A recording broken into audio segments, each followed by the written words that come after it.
We are not rare. But before you leave, you will perceive the lore will be unlocked.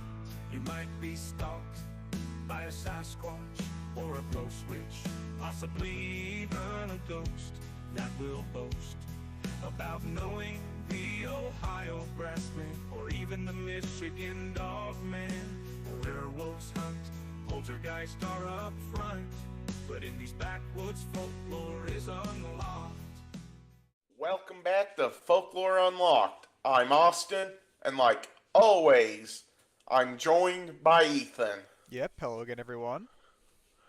And I hope for everybody watching or listening this week, you're ready to play a little bit of baseball because we are covering the 1919 World Series involving the Chicago White Sox and Cincinnati Reds. And you might be wondering that why are you covering the 1919 World Series? That's been over 100 years ago, and this isn't a sports channel. Well, there's this little thing called the Black Sox Scandal, and and it occurred during the 1919 World Series involving the Chicago White Sox and Cincinnati Reds. And back then it was best of 9 game series where Cincinnati won 5 games to 3, with 8 White Sox players being accused of being involved in a plot to throw the series for money. And we've got the logos for each team that were being used in during that World Series. And I just wanted to say here, before I start naming off all these names and stuff, I really am not into sports at all, so I have not really heard of most of these people. But I will try my best. So, the people involved were Joe Sport Sullivan, the Boston bookmaker, William Sleepy Bill Burns, a retired player, Chick Gondill, the White Sox first baseman, Buck Weaver, White Sox third baseman, and attended meetings but did not receive money. Fred McMullen, White Sox infielder, hardly played but knew the plot and also threatened to expose it if not included.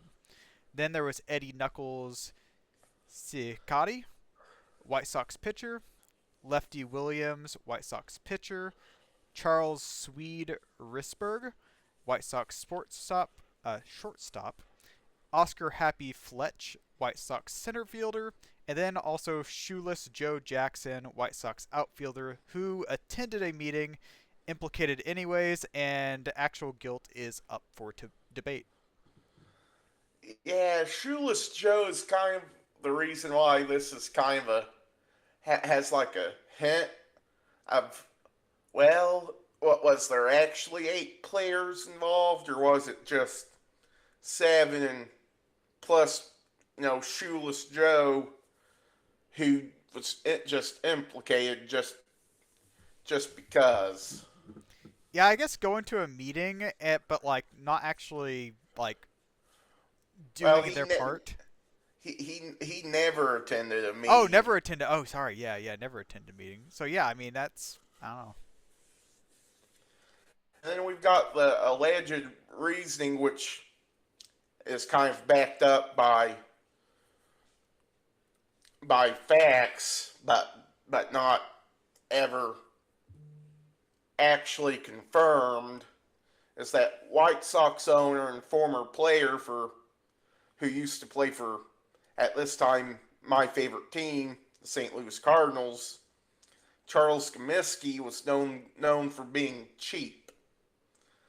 And the White Sox were one of the best teams during the later half of the 1910s, having won the 1917 World Series. And Comiskey himself took part in getting players getting paid better wages in 1890 as a player, and there was no player union at this time, so owners like Comiskey had all the power over how much they would could and would play their players. And a player union would not come around until 1966 in the form of Major League Baseball Players Association, or the MLBPA. So there were two White Sox teams. So one side came to be known as the Clean Sox and were more rule abiding, whereas the other side was known as the Black Sox. And sides barely spoke to each other than they shared their disdain for Comiskey and didn't share much in common. So yeah, then starting in 1920, rumors started flying about a potential fix in the previous year's World Series, the 1919 series. And right before the final regular season series, Comiskey suspended the 7 players that were still on the White Sox, and there was only 7 because Gandil was playing semi-pro baseball, so Comiskey couldn't suspend him because he wasn't on the White Sox. And in September 1920, a grand jury was formed. And on October 22nd, 1920, the 8 players and 5 gamblers were indicted. So the trial began on June 27th of 1921, and on July 28th of 1921, the jury gave a not guilty verdict to all 8 involving players. And then, because of the scandal, the owners decide, hey, we might want a person to be kind of in charge of all of baseball.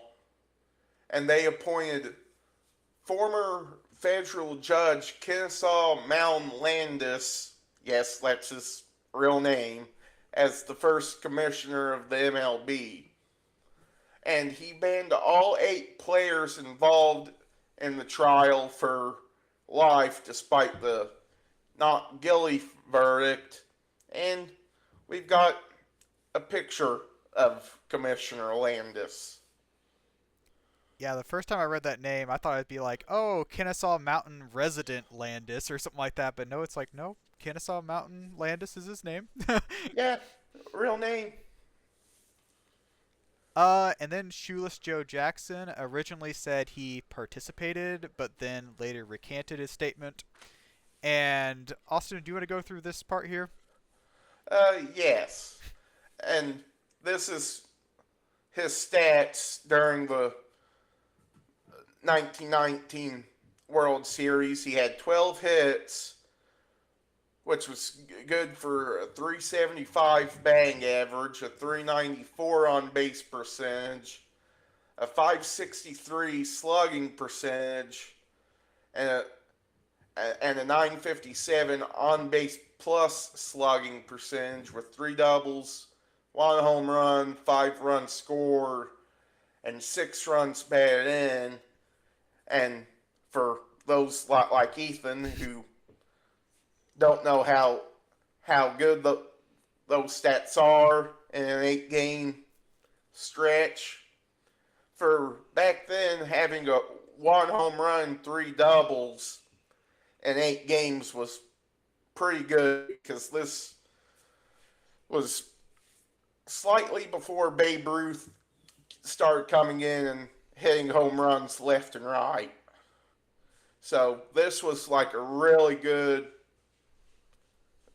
stat line to have for 1910, 1920. Thank you for the explanation. And then in 2025, current MLB commissioner Rob Manfred reinstated all 8 players, among others, including Pete Rose, as the lifetime ban punishment ends, ends upon the person's passing, which, makes sense. Lifetime ban. Kind of has to end when, well, the person does. Yeah, could you imagine like 100 years down the line, 200 years down the line, if you were still like, even though the person's dead, but them still being technically like having their punishment still being carried out? That'd kind of suck. Yeah, and the Baseball Hall of Fame use these bands for like Shoeless Joe, Pete Rose, as a reason not to induct them into the Baseball Hall of Fame, which, if you know anything about Pete Rose, he's the all-time career hits leader for Major League Baseball. So I personally think, based on his baseball stats alone, think Pete Rose should be in the Hall of Fame. But this isn't a Pete Rose video. This isn't a baseball channel. We just happen to be covering baseball on this channel. And then we've got a picture of Commissioner Manfred. So, pop culture. So, The Great Gatsby movie and novel, and then also Field of Dreams, 1989 movie, depicts the ghost of the Cicadi and Shoeless Joe. And then also 8 Men Out, the Black Sox, and the 1919 World Series later turned into a movie called 8 Men Out. And that's where the famous quote, "Say ain't so, Joe," comes from.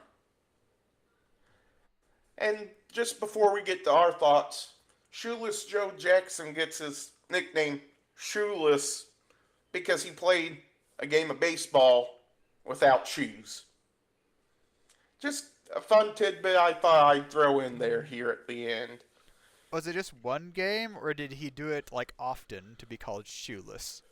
I think it was only one game, but he may have played multiple games, but I do think it's based off just one game he played without shoes. Okay. And now on to our thoughts. Personally, based off Joe's stats, I think 7 out of the 8 players that were implicated were probably in on the fix, with Shoeless Joe being the clean one, with my reasoning. Like I said, him having like the best stats from either side. So that is my theory. Yeah, for me, I'm not into sports at all, so without knowing anything about baseball in general or the White Sox, I'll just have to go with Austin on this. Say, I'm not saying that Shoeless Joe did not know about the potential fix. I'm just saying he probably did not participate. Like a lot of There, things, there might have been some gossip going around or something like that that you might have heard of, but that might have been it. yeah, he might have heard of it and just not believed it, but he may have heard of it. Like I said, 2 different things of potentially knowing about it and actually participating in. And with that, I think that's all we've got for this week. Any last words, Ethan? Just thanks for watching, everyone. And next week we are doing a more, I guess, usual episode with the Bay and Barney Hill alien incident. So thanks for watching. If you're on YouTube, leave us a like, comment, and subscribe. If you're on Spotify, leave us a comment and a follow. And we'll see you next week.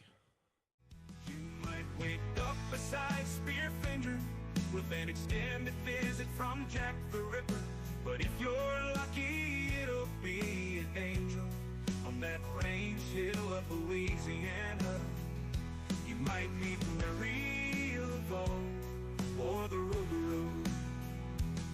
At Folklore Unlocked, Austin and Ethan concoct their theory of the eerie and unexplained around the world, sometimes even the underworld. The lore is locked behind secrets, but folklore is meant to be unlocked.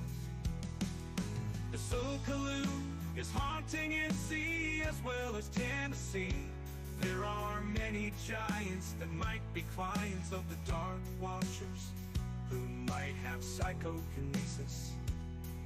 And the phantom time hypothesis is like a phoenix, coming back around again and again. The laser strain on your brain if you've got more than 2 brain cells in you.